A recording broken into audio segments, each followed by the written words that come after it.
Hello, everyone. My name is Andy Gillard. My friends and I are trapped in a very small town in Michigan. I know. How are you trapped in a town? Why not just leave? I'll get to that later. For now, let me explain how in the hell we got into this mess in the first place. My two buddies, Ryan and Tommy, not the real names, they want to remain anonymous, came with me on a stupid Bigfoot hunt. Yes, I know, childish, but hey, I've always been fascinated with the idea of a giant undiscovered ape living in the most remote areas so deep in the woods that it's impossible nobody's been in for hundreds of years. Ryan and Tommy both are into the existence of Bigfoot as well, so when I asked them if they wanted to travel for the 3 hour drive and search for a couple days, they were more than willing. God, I wish I would have just went to Florida or something for vacation instead. Today was the day we actually hit the road, and our adventures began. I can't believe we're finally doing this, Tommy said, excitedly as we neared the tiny town. Yeah, we've been talking about this for how long? Ryan, equally excited. I looked down at the GPS on my phone, instructing Tommy when we turned onto the road leading into town. 5 more miles, guys. We all whooped in excitement, staring out the window at the vast forest. There was literally nothing but trees for the past 10 miles. This was as remote as it gets. My phone kept dropping in service, one of the downfalls to being so far out in the boonies. If something were to happen out in those woods, we'd be screwed. Take the next left, I pointed to the upcoming road. As soon as we made the turn, there was a clearing, revealing a couple of small buildings. There was maybe 5 or 6 buildings in total, including a small gas station. There was only a couple of people out, but as we passed, every one of them craned their necks out to watch as we passed by. I'm guessing they don't see many outsiders pass through, Ryan muttered. Guess not. Hey, take the next right, and the motel should be the right after the corner, I instructed. As we made the turn, a sign that simply read Motel was lit up. The building itself looked relatively nice compared to the rest of the buildings we'd seen up until this point. It was tiny though, looking like it had 8 to 10 rooms max. Damn, this is one small fucking town, Ryan said as he looked the motel over. This isn't a town, it's a fucking village, Tommy laughed. We all laughed and pulled into the parking lot. We jumped out of the car before it was fully parked, barely able to contain our excitement. Ryan and Tommy walked to the back of the car and popped the trunk to get our luggage. I went inside to book us in our room. When I walked in the doors, I immediately smelled stale cigarette smoke. The inside was in far worse shape than the outside, the walls stained in a murky yellow from years of smoke. The paint on the walls desperately needed a paint job as they were crumbling and peeling everywhere. Can I help you? An old man, probably around 60 years old, stood in the doorway of what I'm guessing was his office, a lit cigarette hanging from his mouth. He wore a flannel with suspenders, adding the hick town feel. Yeah, my name is Andy Gillard. Me and my friends have a room reserved. I walked up and pulled my wallet out. Yeah, 4 days, right? He walked to the counter and started clicking on the keyboard. I was surprised he didn't shuffle through a filing cabinet for paperwork. Here we go. 4 days, that'll come to 200 even. Cash or card? His cigarette bounced as he spoke. Cash, I said as I paid in full. So just out of curiosity, you ever hear of anyone seeing anything strange out in the woods? He stopped completely and froze. After a second of seemingly lost in thought, he finally spoke. You boys best not go out in the woods if you plan on it. People come out here and do their little spooky videos and end up lost, or worse. He looked up at me, stared daggers. I felt a shiver run down my spine as he made me feel a little uncomfortable. Just take my advice, and you should be just fine, he said before he tossed the key on the counter, then turned and walked away. Should be fine? What in the hell was that supposed to mean? I shrugged it off and grabbed the key, an actual key, not one of the cards normally used. As I stepped aside, I waved the key to Ryan and Tommy with a smile on my face. Holy shit, it's an actual key? Man, this place is stuck in the old days, Tommy laughed. I helped grab the bags, and we headed to our room. I looked at the key, and we were in room 4. We quickly found it, and after stepping in, we tossed our bags on the floor and examined our home for the next 4 days. There was 2 beds and a rather large chair with a footrest at the base of it. I call one bed, Tommy shouted. I got the other, I shouted just before Ryan. You fuckers. Ryan laughed as he tossed his phone on his chair. We all sat and relaxed for a while after our long drive. It was nearing noon and planned on taking a quick walk through the nearby state land around 2 p.m. We tried to search if there were any sightings in the area of Bigfoot, but our phones were loading super slow due to the lack of service. After a while, we gave up and just decided to go take our stroll, a little earlier than planned.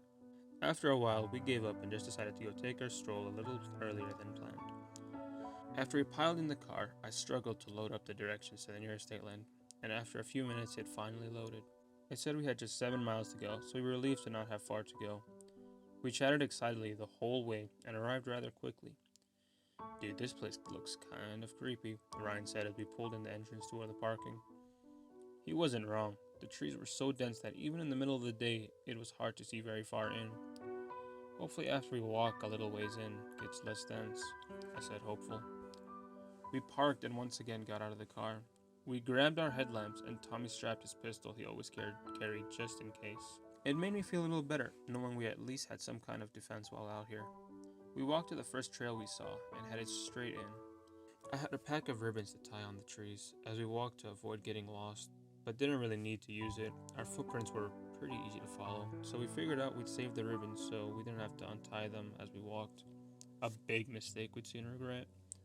We'd been walking for probably an hour or two when out of nowhere it started dumping snow like I've never seen before. At first we just grumbled about the snow and how to make it harder to see if we happened to see anything at all. Then the realization hit me like a ton of bricks. Fuck! We need to go back now! I shouted as I started to panic. Ryan and Tommy looked at me with puzzled looks on their faces. Our friends, the snow's gonna cover them up, I shouted. I could literally see the color drain from their faces as they finally got it. We all turned around and started jogging back the way we came. Of course our dumbasses strayed from the main trail as well. The snow was falling so heavy it was already having an impact on our footprints, making my anxiety skyrocket. I did not want to be stuck out here for the whole night, or longer. The longer we jogged, the harder our footprints became to see, until I finally realized they were all gone. Fuck! I shouted, as I leaned in closer to the ground, desperately searching for our prints. With the snow still coming down, and the light fading fast, there was no way I could navigate my way back. Everything blended together, and I had no idea where we were. Ryan and Tommy started to panic too at this point, as we all realized how much trouble we were in. It would be completely dark within the next 20 minutes, and we didn't know if we were 10 miles in or 1. I cursed myself over and over for not tying the ribbons as we went. Just as I was about to go into full-blown panic mode, a noise caught my attention. You guys hear that? I asked my friends. They both stopped moving, and we all listened closely. Fear plastered across all of our faces. We waited a couple minutes till we heard it again. Hey! Someone shouted in the distance. We all three looked at each other in shock before we frantically started shouting back. Over here! Hey! We shouted, praying whoever it was would find us. We stopped once again and listened closely. Over here! It shouted once again. This time we heard which direction the voice was coming from, and we all looked at each other again before bursting into a full sprint towards where we heard the voice. We were in for a solid 5 minutes before stopping to listen again. There! I shouted and pointed. About 100 yards away, I saw a shadow move before it slipped behind a tree. I didn't find it weird at the time, but now I realize, if it were someone shouting back and looking for us, why wouldn't they have hollered now that we were closer? Or an even bigger question, how did they know we were lost here in the first place? We had only been gone for a couple of hours and didn't tell anyone where we were going. Not even the clerk at the motel. None of that registered at the moment though. My mind was solely focused on getting the hell out of there. We all took off running once again to where I seen the figure, but couldn't see anyone. You sure you saw someone? Ryan asked. Yeah, right here, I said, spinning around frantically. Hey! Ryan shouted desperately. We waited for a response, but this was met with silence. Hey guys? Tommy's voice was shaking as he stared at the ground. We walked over to him to see what was wrong, and when I got to him and seen what he was looking at, a pit formed in my stomach. Footsteps. Not boot prints like ours, but bare feet imprinted into the snow. What the fuck? Ryan said from over my shoulder. Just then, we heard a branch snap to our left, and all our heads shot up and looked over. We caught a glimpse of something moving extremely fast before it disappeared. Dude, I don't fucking like this, Ryan's voice quivered.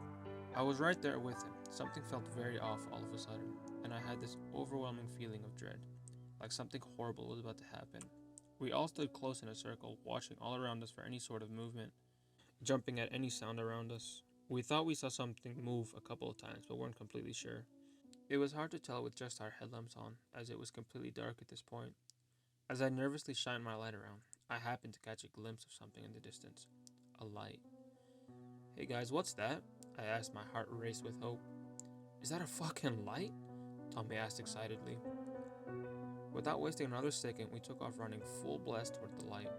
The closer we got, the more clear it became that it was indeed a light. Two, actually. It was headlights from a vehicle. We ran even faster upon noticing, and that's probably why we didn't hear what was behind us. I noticed footsteps following behind us as I quickly turned my head around. It was the fucking old guy from the hotel. Only he had this blank stare on his face, and it looked like there was no pupil in his eyes, just the whites.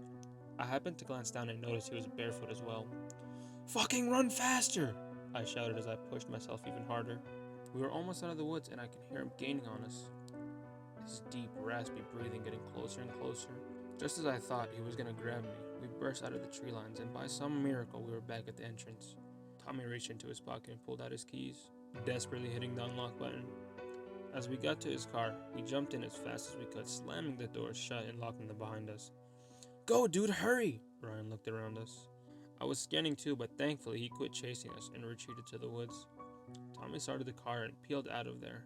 We're getting our shit and getting the fuck out of here, Ryan shouted.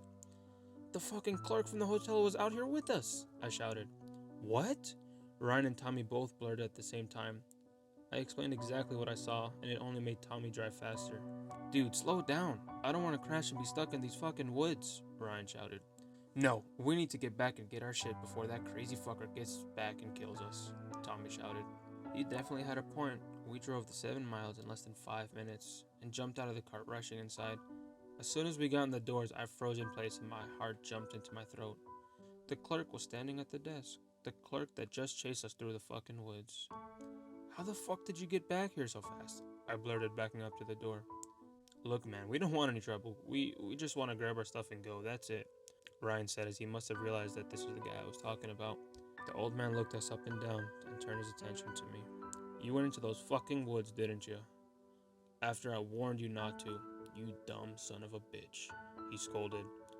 What? I looked at him like he was a lunatic. God damn it, you boys go in your room and lock your door. I'll explain everything in a few minutes. I've got to call the sheriff first, he instructed. What? No way. You just chased us through those fucking woods, Tommy shouted.